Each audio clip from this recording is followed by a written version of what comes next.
இறங்கியவுடனே வெள்ளம் அலை மோதுகிறது. இருகரத்தையும் தூக்கி அந்த சமுத்திரத்தை பார்த்து சொல்லுவான் ராமன், சத்தியத்தை காப்பவன் நான், அசத்தியத்தை வெல்வதற்காக வந்திருக்கிறேன், தர்மத்தை பாராட்டுபவன் நான், அதர்மத்தை விரட்டுவதற்காக வந்திருக்கிறேன். ஏ சமுத்திரமே, இங்குதான் நான் நவகிரக பூஜை செய்ய போகிறேன். நான் பூஜை செய்கின்ற இடத்திலே இந்த உலகம் முடிகின்ற வரை நீர்மட்டம் உயரக்கூடாது, ஜாக்கிரதை என்று சொல்ல சமுத்திரம் ஜலம் அந்த சமுத்திரராஜன் செவிமடுத்து ஐயனே என்று வணங்கி பணிந்தான். நீர்மட்டம் குறைந்தது. என்ன செய்தான் ராமன்? சிவபெருமானை நினைத்தான். சிவனை நினைத்து அந்த கடலிலே உள்ள மணலை எடுத்து அப்படி தூக்கி நிறுத்தினான். மணல் கல்லாக மாறியது. இப்படி 9 கற்களை தன் கையினாலே மணலினாலேயே உண்டான். மணலினாலே கல் உண்டாக்க முடியுமா? முடியும். உண்மையான சிவபக்தனால் முடியும். ராமன் பெரும் சிவபக்தன் அல்லவா? அந்த இடத்திலே ஆதித்யன், சோமன், அங்காரகன், புதன், பிரகஸ்பதி, சுக்கிரன், சனைஸ்வரன், ராகு, கேது இப்படி 9 கிரகங்களை தன் கையினாலேயே ராமன் சிருஷ்டித்து ஆதித்யாய நமஹ, ஓம் சோமாய நமஹ, ஓம் அங்காரகாய நமஹ, ஓம் புதாய நமஹ, ஓம் பிரகஸ்பதயே நமஹ, ஓம் சுக்ராய நமஹ, ஓம் சனைஸ்வராய நமஹ, ஓம் ராகவே நமஹ, ஓம் கேதவே நமஹ என்று பூஜித்தார். அப்பொழுது இருந்த வேதவியாச மாமுனிவர் ராமனால் பூஜிக்கப்பட்ட அந்த கிரகங்கள் ராமனுக்கு தரிசனம் கொடுக்க அதனால் பெருமிதம் கொண்ட வேதவியாசர் தோத்திரங்கள் எழுதினார். ஜபா குசும சங்காசம் காஷ்யபேயம் மகாத்யுதிம் தமோரிம் சர்வபாபக்ரம் பிரணதோஸ்மி திவாகரம் ததிஷங்க துஷாராபம் க்ஷீரோதார்ணவ சம்பவம் நமாமி சசினம் சோமம் சம்போர்மகுதபூஷணம் தரணீ கர்ப்பசம்பூதம் வித்யுத்காந்தி சமப்பிரபம் குமாரம் சக்திஹஸ்தஞ்ச மங்களம் பிரணமாம்யகம் பிரியங்கு கலிகாஷ்யாமம் ரூபேண பிரதிபம்புதம் சௌமியம் சௌமிய குணோபேதம் தம் புதம் பிரணமாம்யகம் தேவானாஞ்ச ரிஷீணாஞ்ச குரும் காஞ்சன சந்நிபம் புத்திபூதம் திரிலோகேஷம் தன்னமாமி ப்ரஹஸ்பதிம் ஹிமகுந்த மிருணாளாபம் தைத்யானாம் பரமம் குரும் சர்வசாஸ்திர பிரவக்தாரம் பார்கவம் பிரணமாம்யகம் நீலாஞ்சன சமாபாசம் ரவிபுத்திரம் யமாக்ரஜம் ಛಾಯಾಮಾರ್ತಾಂಡ ಸಂಭೂತಂ ತನ್ನಮಾಮಿ ಶನೈಶ್ವರಂ ಅರ್ಧಗಾಯಂ ಮಹಾವೀರ್ಯಂ ಚಂದ್ರಾದಿತ್ಯ ವಿಮರ್ದಿನಂ ಸಿಂಹಿಕಾ ಗರ್ಭ ಸಂಭೂತಂ ತಂ ರಾಹುಂ ಪ್ರಣಮಾಮ್ಯಹಂ ಪಲಾಶ ಪುಷ್ಪ ಶಂಕಾಶಂ ತಾರಕಾಗ್ರಹಮಸ್ತಕಂ ರೌದ್ರಂ ರೌದ್ರಾತ್ಮಕಂ ಘೋರಂ ತಂ ಕೇತುಂ ಪ್ರಣಮಾಮ್ಯಹಂ ಇತಿ ವ್ಯಾಸಮುಖೋದ್ಗೀತಂ ಯಪ್ಪಟೇ ಸುಸಮಾಹಿತಃ ದಿವಾ ವಾ ಯದಿ ವಾ ರಾತ್ರೌ ವಿಘ್ನಶಾಂತಿರ್ಭವಿಷ್ಯತಿ ನರನಾರೀ ನೃಪಾಣಾಂಚ ಭವೇ ದುಸ್ವಪ್ನನಾಶನಂ ಐಶ್ವರ್ಯಂ ಅತುಲಾಂ ತೇಷಾಂ ಆರೋಗ್ಯಂ ಪುಷ್ಟಿವರ್ಧನಂ ಗ್ರಹ ನಕ್ಷತ್ರಜಾ ಪೀಠಾಃ ತಸ್ಕರಾಗ್ರಿ ಸಮುದ್ಭವಾಃ ತೇ ಸರ್ವಾಃ ಪ್ರಶಮಂ ಯಾಂತಿ ವ್ಯಾಸೋ ப்ரூதேன சம்சயः. வியாச முனிவர் சொல்லுகிறார், ராமனால் பூஜிக்கப்பட்ட இந்த 9 கிரகங்களையும் அவரும் தரிசித்தார். இறைவனால் பூஜிக்கப்பட்ட அந்த இடத்திற்கு நவபாஷாணம் என்று பெயர். ராமேஸ்வரம் செல்லுகின்றவர்கள் முதலிலே நவபாஷாணம் தரிசனம் செய்தால்தான் ராமேஸ்வரம் யாத்திரை பலனுக்கு பலன் உண்டு. நேராக ரயிலில் போய் இறங்கினா ஏதோ பார்த்த புண்ணியம் உண்டு, யாத்திரை புண்ணியம் இருக்கார். முதலிலே நவபாஷாணத்திலே சென்று ராமனுடைய திருக்கரத்தினாலேயே அமைக்கப்பட்ட அந்த 9 மூர்த்தங்களையும் தரிசித்துத்தான் செல்ல வேண்டும். அப்பேற்பட்ட அந்த 9 மூர்த்தங்களும் வியாச பகவானுக்கு தரிசனம் கொடுக்க ராமனை நிறைந்து இந்த கிரகங்களின் மீது இந்த தோத்திரங்களை எழுதினார். இது வியாச முகோத்கீதம். இப்படி வியாச முனிவரால் கூறப்பட்ட இந்த தோத்திரங்களை யார் ஒரு நாளைக்கு ஒரு முறையாவது பாராயணம் ஸ்தோத்திரம் செய்கிறார்களோ அவர்களுக்கு என்ன கிடைக்கும்? இவர்கள் வாழ்விலே ஜாதக பிரகாரம் எவ்வளவு கிரக கோஷங்கள் இருந்தாலும் அத்தனையும் விலகும். அது மட்டுமல்ல, இவர்கள் நட்சத்திரத்தினாலே ஒருவேளை இவர்களுக்கு வாழ்வு சரியாக அமையாவிட்டாலும் அந்த நட்சத்திரத்தினுடைய பலவீனத்தை போக்கி அதை பலமுள்ளதாக ஆக்கும். அது மட்டுமா, எத்தனையோ கெட்ட கனவுகள், துஸ்வப்பனங்கள், கெட்ட சொப்பனங்கள் தோன்றும். சொப்பனங்கள், ஒரு சில சொப்பனங்கள் பலிப்பதுண்டு. அப்படி துஸ்வப்பனங்கள் ஏற்படுமானால், கெட்ட கனவுகள் ஏற்படுமானால், அந்த கனவுகள் பலிக்காமல் போவதற்கும் இந்த ஸ்லோகம் உறுதுணை செய்யும். குருஜி, ஒரு சந்தேகம், நவகிரகங்களை வணங்கினாலே போதுமே, இந்த ஸ்லோகத்தை சொல்ல வேண்டுமா? சிபாரிசு கடிதத்தோட போனா உத்தியோகம் சீக்கிரம் கிடைக்கும் இல்லையா? ஒரு பெரிய ஆபீஸ், அந்த ஆபீஸ்ல ஏதோ டைபிஸ்டோ, கிளார்க்கோ, அசிஸ்டன்டோ வேலை காலியா இருக்கு. அவர்கள் சட்ட பிரகாரம் பேப்பர்ல அனௌன்ஸ் பண்ணி ஆகணும், வேண்டப்பட்டவனுக்கு வேலை கொடுக்கிறதா இருந்தாலும். அதை பார்த்த உடனே, அட்வர்டைஸ்மெண்ட் பார்த்த உடனே எல்லாரும் அப்ளிகேஷன் போடுவோம். எல்லாருக்குமா கிடைக்குது வேலை? ஆனா அந்த கம்பெனிக்கு யார் சேர்மேனோ, அந்த சேர்மேனுக்கு யார் நெருங்கிய நண்பனோ, அந்த நண்பரை போய் பார்த்து, சார் இந்த கம்பெனியில வேலைக்கு வாண்டட் காலத்துல பேப்பர்ல பார்த்தேன் சார், நீங்க சொன்னா அந்த வேலை கிடைக்கும் சார் என்று சொல்லி ஒரு தடவைக்கு 10 தடவை இவரை போய் பார்த்து கும்பிடு போட்டு வணங்கினா, இந்த பைய தினம் வந்துகிட்டு இருக்கானே விடமாட்டான் போல இருக்க, இவன் தொந்தரவு போறதுக்காவது சிபாரிசு பண்ணுவோம் என்று ஒரு கடிதம் கொடுப்பார். அந்த கடிதத்தை கொண்டு கொடுத்தா அடுத்த நாளே வேலை நிச்சயம். அதுபோல தெய்வங்களையும் நேராக வணங்கினால் அது அனுகிரகம் செய்யத்தான் செய்யும்.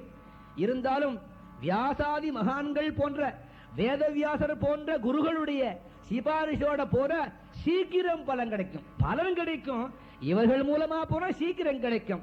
அதற்குத்தான் பன்னரும் வேதங்கள் படித்து உணர்ந்தாலும் குருவருள் இல்லையே திருவருள் இல்லை என்று பண்டைய காலம் தொட்டே மகான்கள் அனுபவத்தினாலே நமக்கு பறைச்சாற்றி அறிவுரை கூறுகின்றார்கள். அப்படி நவபாஷாணம் முடித்து நேராக எம்பெருமான் செல்லுவான் ராமன் ரகுநந்தனன் இலக்குவனோடும் வானர சைன்யத்தோடும். அப்பொழுது ராமேஸ்வரம் கிடையாது, தனுஷ்கோடி மட்டும்தான்.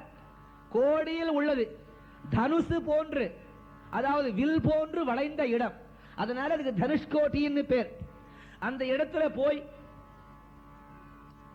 3 நாட்கள் இடைவிடாமல் ஆதித்ய ஹிருதய ஸ்தோத்திரத்தை பாராயணம் செய்து ஆதித்யனுடைய அருளையும் முழுமையாக பெற்று வானர சைன்யத்தின் பெருமுதவியினாலே தனுஷ்கோடியில் இருந்து இலங்கைக்கு பாலம் அமைத்தார்.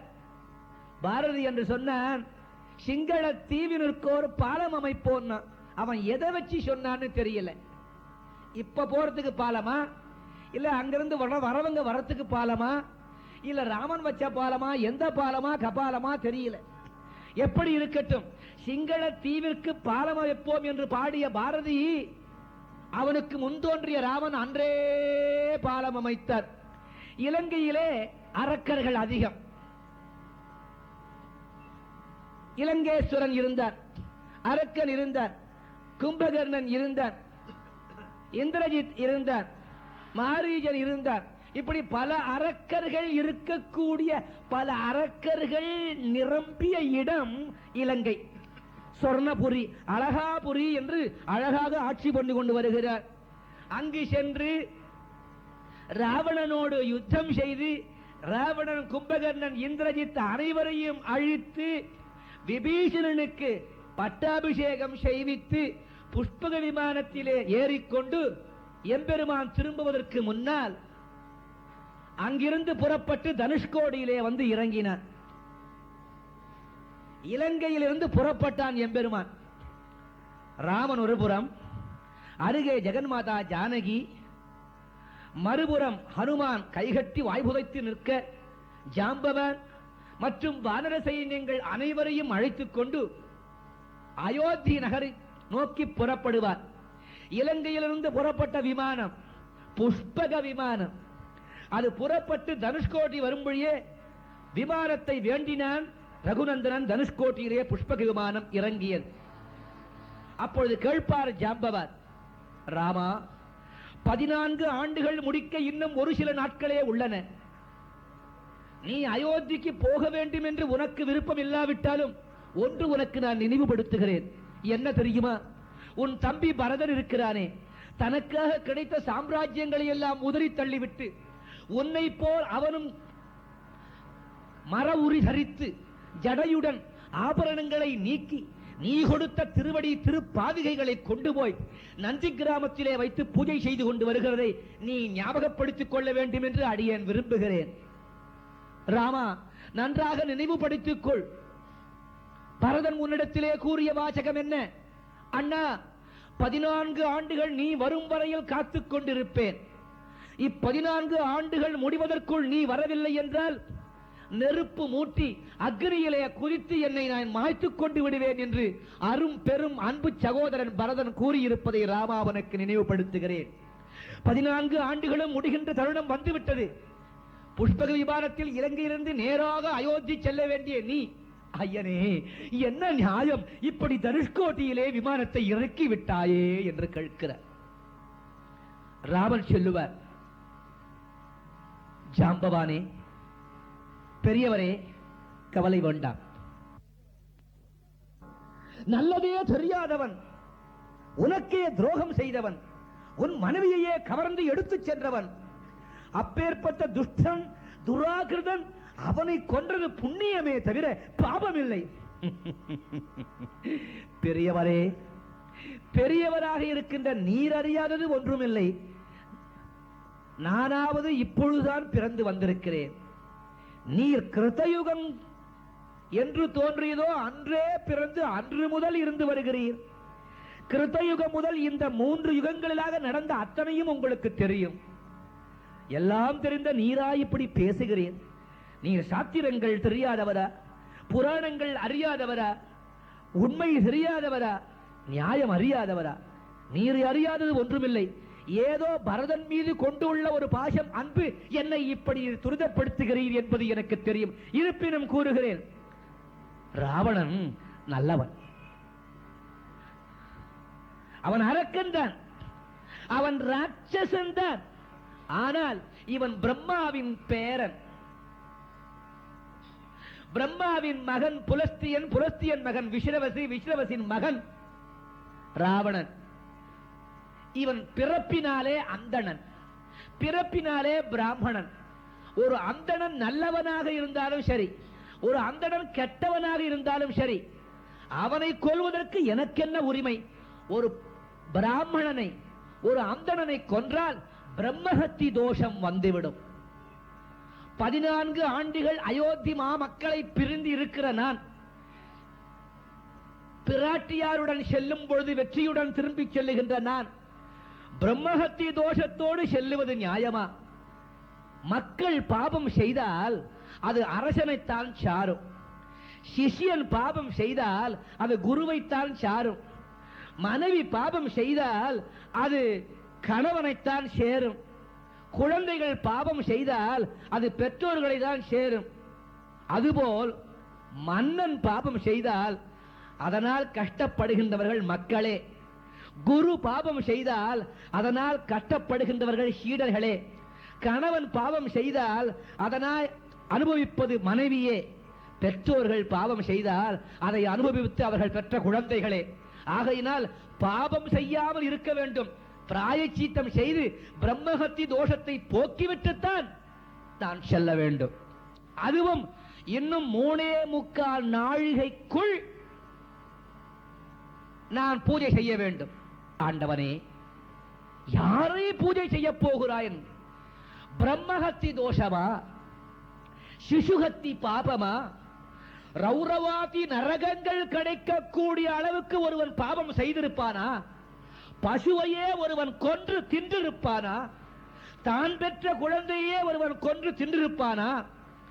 பிறர் மனைவியை நேசித்திருப்பானா? பிற ஸ்திரீகளை மானபங்கம் படுத்தி இருப்பானா? மாமிச உணவுகள் உண்டிருப்பானா? மிருகங்களை கொன்றிருப்பானா? கோழி, ஆடு, வாத்து போன்ற மிருகங்களை கொன்று புசித்திருப்பானா? பாலிலே விஷம் கலந்திருப்பானா? பெரியோர்களை நிந்தித்திருப்பானா? வழிபாடுகளை நிந்தித்திருப்பானா? மகான்களை கேவலப்படுத்தியிருப்பானா? இப்பேற்பட்ட என்ன பாவம் ஒருவன் செய்திருப்பினும் அவன் சிவபெருமானை பிரதிஷ்டை செய்து பூஜை செய்துவிட்டால் அத்தனை பாபங்களும் போகும் என்ற சாத்திரம் தேவரீர் அறியாததா? ஆகையால் யாம் இங்கு சிவப்பிரதிஷ்டை செய்து சிவபெருமானை பூஜித்து நான் பெற்ற பிரம்மஹத்தி தோஷத்தை விலக்கி அப்பெருமான் அருள் பெற்றுத்தான் அயோத்தி திரும்புவேன் என்று கூறினார். அந்த நேரம் பார்த்து ஜாம்பவான் கேட்பார், ராமா, சிவாராதனம் செய்ய வேண்டும் என்று கூறிவிட்டாய், சிவலிங்க பிரதிஷ்டை செய்து சிவபெருமானை பூஜிக்க வேண்டும் என்று கூறிவிட்டாய், எங்கு பார்த்தாலும் இங்கு ஒரு சிவன் கோயில் கூட இல்லையே, ஒரு சிவலிங்கம் கூட இல்லையே, எப்படி பூஜிப்பாய் என்று சொல்ல ராமன் பதில் சொல்லுவதற்கு முன்னால் ஹனுமான் வந்து முன்னாலே குதித்தார். பெருமானே, ராமா, இவ்வேளைக்கு ஆணையிடுங்கள், இப்பொழுதே யான் பறந்து சென்று திருக்கையிலாயம் செல்லுவேன். திருக்கையிலாயத்திலிருந்து திருக்கையிலாயத்திலே 5 லிங்கங்கள் உள்ளன. அந்த 5 லிங்கங்களும் வேண்டுமா, இல்லை ஒன்று மட்டும் கொண்டு வந்தால் போருமா? இப்பொழுதே கொண்டு வருகிறேன். ராமன் செல்லுவார். ஆஞ்சநேயா, உன் வீர பராக்கிரமம் யாம் அறிந்ததே, ஆனால் இன்னும் 3.25 நாழிகைக்குள் நான் அந்த பூஜையை நடத்தியாக வேண்டும். ஏனென்றால் அந்த திதி போய்விட்டால் மறுபடியும் அந்த திதி வருவது கடினம். இது போன்ற திதி, நட்சத்திரம், கிழமை, நேரம், லக்னம், பஞ்சகம் அமைவது கடினம். அதற்குள் செய்ய வேண்டும். ஆகையால் 3.25 நாழிகைக்குள் உன்னால் அந்த லிங்கத்தை கொண்டு வர முடியுமா? ஆண்டவனே, உன் அருள் இருக்கும் பொழுது எம்மால் முடியாததும் ஒன்று உண்டோ? இப்பொழுதே செல்கிறேன் என்று பறந்தான் ஹனுமன் திருக்கையிலாயம் நோக்கி. 3 நாழிகை ஆகியது, 3.25 நாழிகை ஆகியது, 3.5 நாழிகை ஆகியது, 3.25 நாழிகை ஆக இன்னும் 10 வினாடிகள் தான் உள்ளன. 10 வினாடி நேரம் எவ்வளவு? 1 2 3 4 5 6 7 8 9 10 இந்த நேரம் தான். ஆகாசத்தை எல்லோரும் அண்ணாந்து பார்க்கிறார்கள். ஆஞ்சநேயனையும் காணும், லிங்கத்தையும் காணும். பார்த்தான் ரகுநந்தனன். ஆஞ்சநேயர் வருவதற்கு தாமதமாகிறது, நேரம் போய்விட்டால் அப்பொழுது நியாயப்படாது என்று சிவபெருமானை உள்ளூர தியானித்தார். அங்கேயே கீழே கிடந்த மணலை கையினால் எடுத்து பிடித்தார். பிடித்தவுடன் லிங்கம் உருவாகிவிட்டது. ராமன் பூஜை செய்ய துவங்கினான். அந்த நேரம் பார்த்து ஆஞ்சநேயர் திருக்கையிலாயத்திலிருந்து லிங்கம் கொண்டு வந்தார். வாளிலே கட்டிக்கொண்டு வருகிறார். பிடித்து போனார் ஆஞ்சநேயர். ராமா, என்ன அவசரம்? ஆஞ்சநேயா, நீ காலதாமதமாக வந்துவிட்டாய். லக்னம் போவதற்குள் நான் பூஜையை முடிக்க வேண்டும் என்று யாமே இறைவனை வேண்டி சிவனை நினைத்து இந்த இருகரத்தால் மணலை பிடித்து லிங்கமாக்கி பூஜை செய்து கொண்டிருக்கிறேன். ஐயனே, அப்படி என்றால் நான் இவ்வளவு கஷ்டப்பட்டு கொண்டு வந்த லிங்கம் பூஜைக்கு உதவாது என்று விட்டார். ஆண்டவரே, என்ன நியாயம்? ஆஞ்சநேயா, உன்னை போன்ற பணிவானவன் இந்த உலகத்திலே இருக்க முடியாது. உன்னை போன்ற ராமதூதன் உலகத்திலே இருக்க முடியாது. உன்னை போன்ற ராமதாசன் பெரும் பக்தன் இந்த உலகத்தில் இருக்க முடியாது. இருப்பினும் லிங்கம் கொண்டு வருகிறேன் என்று சொன்ன பொழுது, ராமா, உன் அருள் இருந்தால் கொண்டு வருவேன் என்று சொல்லி போகாமல் இதோ ஒரு நடியில் கொண்டு வருகிறேன் என்று லேசாக உன்னுள்ளே ஒரு ஆணவம் தொக்கி நின்றதே, அது மட்டுமா?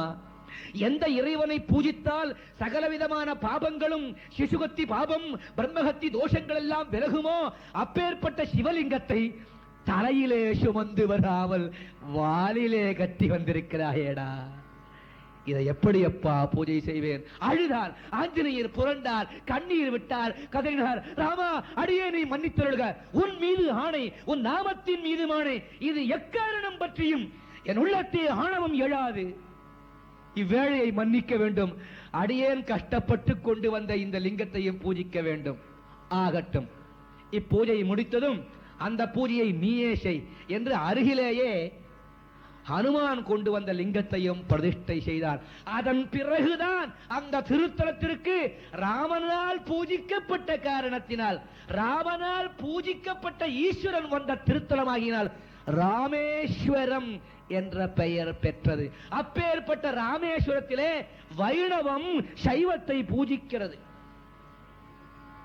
ஆக நம்முடைய சமயத்திலே, நம்முடைய சனாதன மதத்திலே, நம்முடைய இந்து மதத்திலே சைவம் வேறு வைணவம் வேறு என்ற பாகுபாடு இனியும் நமக்கு வருமானால் நம்மை காட்டிலும் ஏமாந்தவர்கள் இந்த உலகத்திலே இருக்க முடியாது. அறியும் சிவனும் ஒண்ணு, அறியாதவன் வாயில மண்ணு என்று பண்டைய காலம் சென்றே தோன்றக்கூடிய பழைய மொழி. ஆக சிவன் வேறு விஷ்ணு வேறு என்ற எண்ணம் வரக்கூடாது. கலியுகத்தில் வைணவமும் சைவமும் என்ன அடிச்சுக்கும் தெரியுமா? ஐயாஹோ, அதுவும் எங்க நாட்டில் ரொம்ப வாசாச்சி. இப்படித்தான் வீர சைவர் ஒருத்தன், அவன் என்ன பண்ணுவா? நெத்தி பூரா விபூதி, உடம்பு பூரா விபூதி, தலையில மஸ்தகே ருத்ராட்சம் திருத்வா, காசி புராணம் சொல்றது, தலையில ருத்ராட்சத்தை அணிந்து கொண்டு எவன் ஸ்நானம் பண்ணுகிறானோ அவன் கொழா தண்ணீர ஸ்நானம் பண்ணாலும் கங்கையில ஸ்நானம் பண்ண பலன் கிடைக்கும். தலையில ருத்ராட்ச மாலை அணிந்து அப்படியே தண்ணியை தூக்கி ஊத்திக்கிண்டா அவன் கொழா அடியில கணத்து அடியில எந்த ஊர்ல ஸ்நானம் பண்ணாலும் கங்கையில ஸ்நானம் பண்ண பலன் கிடைக்கும். நம்முடைய மதத்திலே இவ்வளவு சுலபமான வழிபாடுகளை எல்லாம் ஏற்படுத்தி கொடுத்திருக்கிறார்கள். நாம் முன்னேற்றத்தை அடைய வேண்டும் என்று விரும்பி தலையில ருத்ராட்சம், கழுத்துல ருத்ராட்சம், கையில ருத்ராட்சம், உடம்பு பூரா ருத்ராட்சம், கையில பெரிய விபூதி பை, நினைச்ச போது ஓம் நம சிவாய் ஓம் நம சிவாய் இருட்டுப்பார். இவருக்கு ஒரு குழந்தை, இந்த குழந்தையை எடுத்துக்கொண்டு இவர் போறார். போற வழியில இருட்டி விட்டது. இருட்டி போனா இன்னும் 10 மைல் 15 மைல் போகணும். இவர் இருட்டி போன பாடு குழந்தையை எடுத்து எப்படி போவார்? குழந்தைக்கு 1 வயசு தான் ஆகுது. இந்த 1 வயசு குழந்தையை தூக்கி கொண்டு தன்னுடைய கிராமம் நோக்கி இவர் சென்று கொண்டிருக்கிறார். வழியில அஸ்தமனம், இருட்டி போச்சு, சூரியன் அந்தி மயங்கி விட்டார். எங்காவது தங்க வேணுமே, ஒரு கிராமம். சரி, இந்த கிராமத்துல தங்கி போவோம்னு நினைச்ச. கிராமம் இது என்ன கிராமம்? அத்தனையும் ஐயங்கார் கிராமம், அத்தனை பேரும் வைஷ்ணவம். அதுலயும் எந்த கிராமத்துக்கு போனாலும் தமிழகத்தில் பார்க்கலாம் இன்றும் அந்த கிராமத்துல அக்ரஹாரத்துல வீடு கட்டி இருந்தாலும் திண்ணை போட்டிருப்பாங்க. யாத்ரீகர்கள் வந்தால் இரவு நேரத்திலே கதவை தட்ட வேண்டாம், இவர்கள் அந்த திண்ணையிலே இருந்து களைப்பாரி செல்லலாம் என்று ஒரு தார்மீக சிந்தனையோடு தர்ம எண்ணத்தோடு ஒரு திடல் கட்டி இருப்பார்கள். அப்படி இந்த பெரியவர் இருக்காரு, வீர சைவம், குழந்தையை எடுத்துக்கின்றார், அந்த திண்ணையில போய் உட்கார்ந்தார். இவர் உட்கார்ந்த வீடு சாதாரண வைணவன் வீடா இருந்தா பரவாயில்லை, அவன் வீர வைஷ்ணவன். விபூதியை கண்டாலே பிடிக்காது அவனுக்கு. இவருக்கு நாமத்தை கண்டா பிடிக்காது. அவனுக்கு விபூதியை கண்டா பிடிக்காது, இவருக்கு நாம. இவரும் வீர சைவம், அந்த பயலும் வீர வைஷ்ணவம். அது மட்டும் இல்ல, இவர் காதல ருத்ராட்சத்துக்கு கீழே 2 மணி கட்டி விட்டுருக்கார். யாரு? மிஸ்டர் வீரசிவம், வீர சைவம். 2 காதல 2 மணி தொங்குது. எதுக்கு? எவனாவது கோவிந்தா கோபாலா சொன்னா ஓங்கி அடிப்பார், காதுக்குள்ள போக கூடாது அந்த சத்தம். அவன் இருக்கானே அந்த வைஷ்ணவன், அவன் கையில ஒரு கிண்டாமணியே வச்சிருக்கான். எவனாவது சம்போ மகாதேவன வேகமா அடிப்பான், காதுக்குள்ள விழக்கூடாது. அவ்வளவு தீவிர வைஷ்ணவம் அவன், அவ்வளவு தீவிர சைவம் இவர். படுத்தாரா, குழந்தையும் படுத்துதா. விடிய காலம் 4 மணி இருக்கும். பண்டைய காலத்துல 4 மணிக்கு அதிகாலையில் எழுந்து விடுவது பழக்கம் வழக்கம். இப்ப எப்படியோ தெரியாது.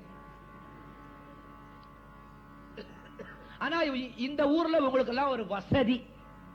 எங்க ஊர்ல 5:45 சூரிய உதயம், உங்களுக்கு 7:45 தான். மெல்ல எழுந்திருக்கலாம். அதிகாலையில 4-4:30 மணி இருக்கும். அந்த வீர வைணவன் வரான், வெளியில கதவை திறந்து கொண்டு ஆத்தங்கரைக்கு போகணும் குளிக்க. திருமண் பொட்டியை கையில் எடுத்துட்டு கிண்டாமணி எடுத்துட்டு கோவிந்தா ஹரே நாராயணா வாசுதேவா கிருஷ்ணா கோவிந்தா ஜனார்தனா அநாதரட்சகா ஆபத்வாந்தவா ஸ்ரீஹரி கோவிந்த ஹரி கோபாலஹரி. இந்த சத்தம் காட்ட உடனே இவருக்கு வீர செய்வோம் வேகமா தலையாட்டுறார். இந்த நேரம் என்ன ஆச்சு? அந்த குழந்தை இருக்க, இந்த வீரசைவம் மிஸ்டர் வீர சன் ஆஃப் மிஸ்டர் வீரசைவம், அந்த குழந்தை அந்த தென்னையில குழந்தைக்கு தெரியுமா சைவமும் வைணவமும் இனிமே தானே கத்துக்கணும். அது அந்த தென்னையில மலஜலம் கழிச்செடுத்து, மலஜலம் கழிச்சா அது எவ்வளவு அசிங்கம். இது மலஜலம் நல்லா உட்கார்ந்துகிட்டு கழியுது. இதை பார்த்து விட்டா அந்த வீர வைணம் வந்ததே கோபம். ஹரி ஹரி கோவிந்தா கோவிந்தா நரசிம்மா நாராயணா அநியாயம் அநியாயம் அடே பாப்பி எழுந்து போ எழுந்து போ. வீர சைவம் எழுந்தார். இருகரம் குவிக்கலான்னு போனார். நெத்தியில திருமண் எடுத்தார் கையை. பெரியவரே, நீர் வைணவம் என்று தெரிகிறது, அதை பற்றி நமக்கு அக்கறை இல்லை. ஏதோ என் குழந்தை அறியாமை நான் செய்துவிட்டது, குற்றத்திற்கு பொறுக்க வேண்டும். மன்னிக்கணும் சொல்ல மாட்டார் இவர். ஏன்னா வைணவம் சைவத்தை மன்னிக்கிறதா, பொறுக்க வேண்டும். வந்தது அந்த பயம். ஓஹோ விபூதியாளா நீ? உன் குழந்தை என் வீட்டு திண்ணைய சுத்தம் பண்ணிவிடுத்து, அசுத்தம் பண்ணி விட்டது. உம்ம பெருமாள் பிரசாதத்தை போட்டு சுத்தம் பண்ணணும். சைவத்தினுடைய பெருமாள் பிரசாதம் என்ன? விபூதி. என்ன திமிர் இருக்கும் பாருங்க. உம்ம பெருமாள் பிரசாதத்தை தூக்கி போட்டு சுத்தம் பண்ணியான்னா இவன் வீர சைவம் சும்மா இருப்பானா? ஐயா, எம்ம பெருமாளான சிவபெருமான் பிரசாதம் விபூதி, அதை போட்டு சுத்தம் பண்றதுக்கு விபூதி காணாது. ஒரு காரியம் பண்ணுமே, உம்ம பெருமாளையே கூப்பிடும், சாப்பிட்டுட்டு போயிடுவார்மா. நாராயணன் தானே வராக அவதாரம் எடுத்தான், பன்றி வடிவம். பன்றி இதை சாப்பிடுறது இல்லையா? கூப்பிடு, பன்றி வடிவம் எடுத்த உங்க பெருமாளையா சாப்பிட்டு போட்டான். இப்படி கலியுகத்திலே வீர வைணவம் வீர சைவம் அனாவசியமா ஒருவருக்கொருவர் இவன் சிவனையும் பார்த்ததில்லை விஷ்ணுவையும் பார்த்ததில்லை அழித்துக் கொள்ளுகிறார். இப்படி சைவமும் வைணவம் வேறு வேறு அல்ல. நம்முடைய சமுதாயத்திலே, நம்முடைய சமயத்திலே, நம்முடைய சனாதன மதமாகிய இந்து மதத்திலே சைவம் ஒருகன், வைணவம் ஒருகன். ஹரி வேறு ஹரன் வேறு அல்ல, இருவருமே ஒருவர் தான். ஐயா, கடவுள் ஒருவர் தானே, ரெண்டு இருக்க முடியுமா? ஆண்டவன் ஒருத்தன் தானே இருக்க முடியும், ஒருவன் தானே தேவனாக இருக்க முடியும். ஒரே ஒரு ஜாதி தானே உலகத்தில் இருக்க முடியும். இதைத்தான் ஒன்றே குலம் ஒருவனே தேவன் என்று மகான்கள் எல்லாம் பறைசாற்றி வந்து கொண்டிருக்கிறார்கள். அப்பேற்பட்ட அந்த ஒன்றாகிய பிரம்மம் ஹரியாகவும் ஹரனாகவும் தோன்றி நமக்கு அருள் பாலிக்கிறது. அப்படி ஹரனாக தோன்றிய ஹரியாக தோன்றிய அந்த பிரம்மத்திற்கு கலியுகத்தில் தான் உருவங்களை வைத்து பூஜை செய்கின்ற வழக்கம் அதிகமாக வந்தது. இப்படி இருக்கின்ற இந்த நிலையில் கலியுகத்திலே திருக்கையிலாய மலையின் அடிவாரத்தில் சில முனிவர்கள் எல்லாம் தங்கியிருக்கிறார்கள். இவர்கள் எந்நேரமும் எந்த நேரத்திலும் நினைத்தால் திருக்கையிலாயம் சென்று எம்பெருமானை தரிசிக்கும் வல்லமை பெற்றவர்கள். 14 உலகங்களுக்கும் போகும் சக்தி இவர்களிடையே உண்டு. இவர்களுக்கெல்லாம் பெரியவராக விளங்கக்கூடிய மகரிஷி, அவர் பெயர் உபமன்யு மகரிஷி. இவர்தான் நம்முடைய கதைக்கு கதாநாயகன். ஆரம்பிச்சுட்டேன் கதையை. இனி தொண்டர் புராணம் ஆரம்பம். இவர் பெயர் உபமன்யு மகரிஷி. மற்ற மகரிஷிகளோடு உட்கார்ந்து கொண்டு இவர் சிவபஜனை செய்து கொண்டு வருகிறார். எப்படி? ஓம் நம சிவாய சிவாய நம ஓம், ஓம் நம சிவாய சிவாய நம ஓம், ஓம் நம சிவாய சிவாய நம ஓம், ஓம் நம சிவாய சிவாய நம ஓம், ஓம் நம சிவாய சிவாய நம ஓம், ஓம் நம சிவாய சிவாய நம ஓம், ஓம் நம சிவாய சிவாய நம ஓம், ஓம் நம சிவாய சிவாய நம ஓம், ஓம் நம சிவாய சிவாய நம ஓம் ஓம் நம சிவாய சிவாய நம ஓம் ஓம் நம சிவாய சிவாய நம ஓம் ஓம் நம சிவாய சிவாய நம ஓம் ஓம் நம சிவாய சிவாய நம ஓம் நம பார்வதி பதயே.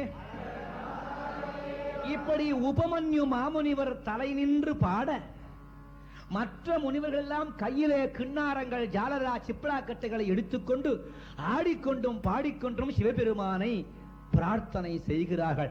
இப்படி செய்து கொண்டிருக்கிற பொழுது திடீரென்று ஆகாசத்திலே ஒரு ஜோதி தெரிந்தது.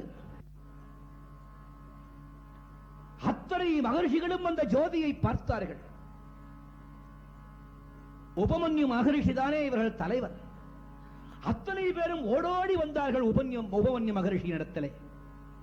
மகரிஷே, இறைவனுடைய பஜனை செய்து கொண்டிருக்கும் பொழுது பெருத்ததொரு ஜோதி புறப்பட்டு எங்கோ செல்லுகிறதே. கோட்டி சூரியன் எதிரே நின்றாலும் அந்த ஒளியை விட அதிகமான ஒளி பெற்று ஒரு ஜோதி புறப்படுகிறதே. அந்த ஜோதி யார் சுவாமி? எம்பெருமானா, சிவபெருமானா, தேவதைகளா, விஷ்ணுவா, அஷ்டதிக் பாலர்களா, தேவேந்திரனா, யார் சுவாமி? மகரிஷிகளே, அதோ புறப்பட்டு செல்லுகிற ஜோதி யார் தெரியுமா? ஆஹா, ஜோதிக்கெல்லாம் ஜோதியாக விளங்கக்கூடிய எந்த ஒரு சிவபெருமான் உண்டோ அந்த சிவபெருமானுடைய திருவடியிலே போய் இணைவதற்காக புறப்பட்டு செல்லுகிறது ஜோதி. அந்த ஜோதி யார் தெரியுமா?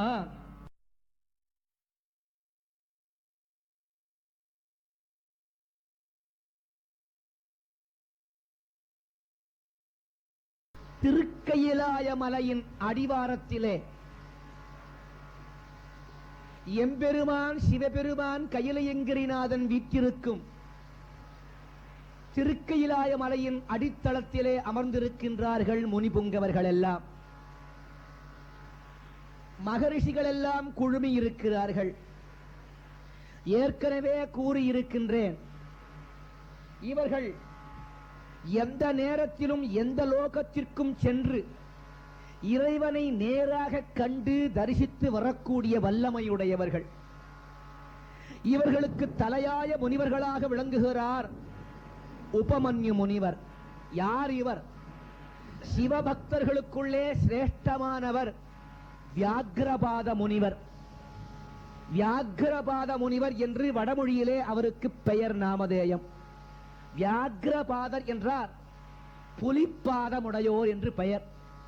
இரண்டு கால்களும் புலிக்கால்கள் போன்று இருக்குமாம். கானகத்தே எந்நேரம் இறைவனை குறித்து தவம் செய்யக்கூடியவர் இப்பெருமான்.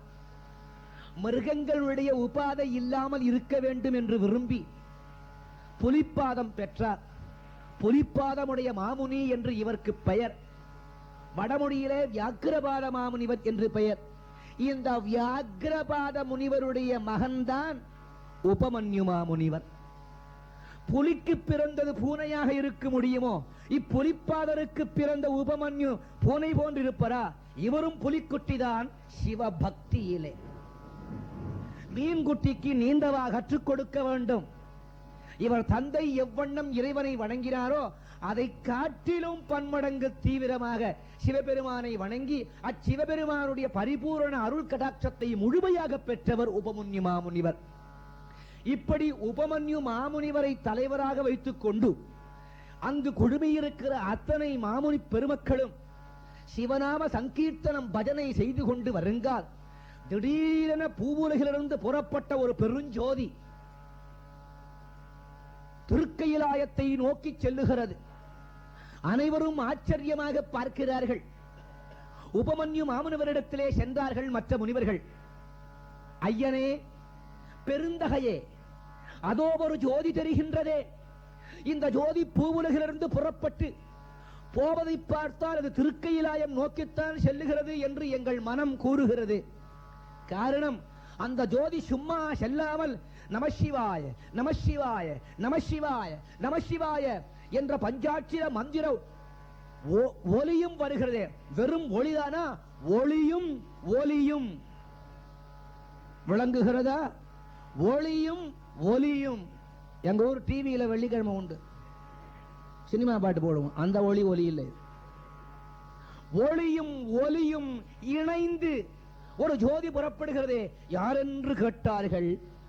கூறுகிறேன் என்று கூறினார் உபமன்யு மாமுனிவர் என்று நேற்று காதையை நிறுத்தி இருந்தோம். தொடர்ந்து பார்ப்போம்.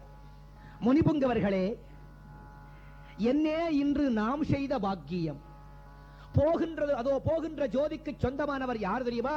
அவர்தான் ஆலால சுந்தரர் என்றாராம் உபமன்யு மாமுனிவர். ஐயனே, ஆலால சுந்தரா? ஆலால சுந்தரர் திருக்கையிலாயத்திலே எம்பெருமானுடன் எப்பொழுதும் இணைந்து நிற்பவர் தானே.